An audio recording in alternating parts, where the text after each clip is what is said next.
আসসালামু আলাইকুম এভরিওয়ান। আজ দেখাবো কিভাবে পুদিনা পাতা সংরক্ষণ করে রাখা যায়।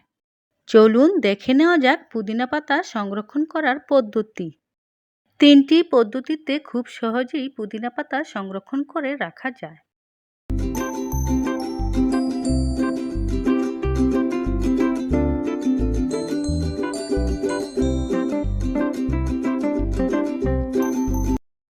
পুদিনা পাতা সংরক্ষণের জন্য প্রথমেই গাছ থেকে পুদিনা পাতা তুলে নিচ্ছি। এভাবেই গাছ থেকে পুদিনা পাতা তুলে নিলাম। সবগুলো পুদিনা পাতা উঠানো হয়েছে। এ পর্যায়ে পুদিনা পাতা ভালো করে ধুয়ে পরিষ্কার করে নিতে হবে। পুদিনা পাতা টিস্যু পেপার অথবা পাতলা কাপড় দিয়ে মুছে শুকনো করে নিতে হবে। এ পর্যায়ে বাটিতে টিস্যু পেপার বিছিয়ে দিলাম। এ পর্যায়ে পুদিনা পাতা একটি একটি করে বেছে বাটিতে রাখতে হবে। কিভাবে বেছে রাখছি তা দেখে দেখে করে নিতে হবে। এভাবেই এক বাটি পুদিনা পাতা বেছে নিলাম। এবার পাতার উপরে টিস্যু পেপার বিছিয়ে দিলাম। ঢাকনা দিয়ে ঢেকে দিলাম। এ পর্যায়ে ফ্রিজের নরমাল পোর্শনে রেখে দিতে হবে। এই পদ্ধতিতে পুদিনা পাতা অনেক দিন সংরক্ষণ করে রাখা যায়। এবার পুদিনা পাতা সংরক্ষণের দ্বিতীয় ধাপ। পুদিনা পাতা বেছে আবারও বাটিতে রাখছি। এক বাটি পুদিনা পাতা বেছে নিয়েছি। ব্লেন্ডার জগে পুদিনা পাতাগুলো দিয়ে দিয়েছি। সাথে দিয়েছি 1 কাপ পরিমাণ পানি। এবার ঢাকনা দিয়ে ঢেকে দিয়েছি।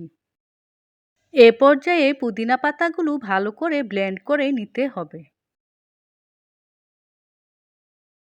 পুদিনা পাতাগুলো ব্লেন্ড হয়ে গিয়েছে। এ পর্যায়ে আইস কিউব ট্রেতে পুদিনা পাতার জুসগুলো দিয়ে দিতে হবে। এ পর্যায়ে ডিপ ফ্রিজে রেখে দিতে হবে। পুদিনা পাতার জুসগুলো শক্ত হলে ডিপ থেকে নামিয়ে নিতে হবে।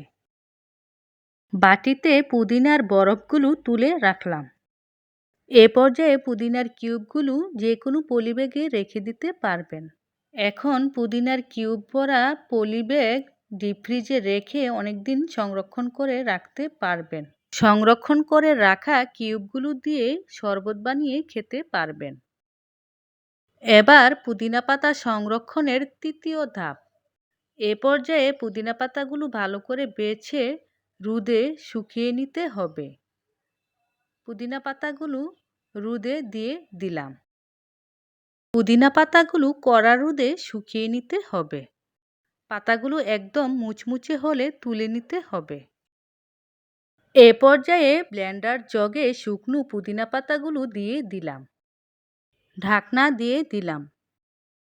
এ পর্যায়ে ভালো করে ব্লেন্ড করে নিতে হবে। শুকনো পুদিনা পাতাগুলো ব্লেন্ড হয়ে গিয়েছে।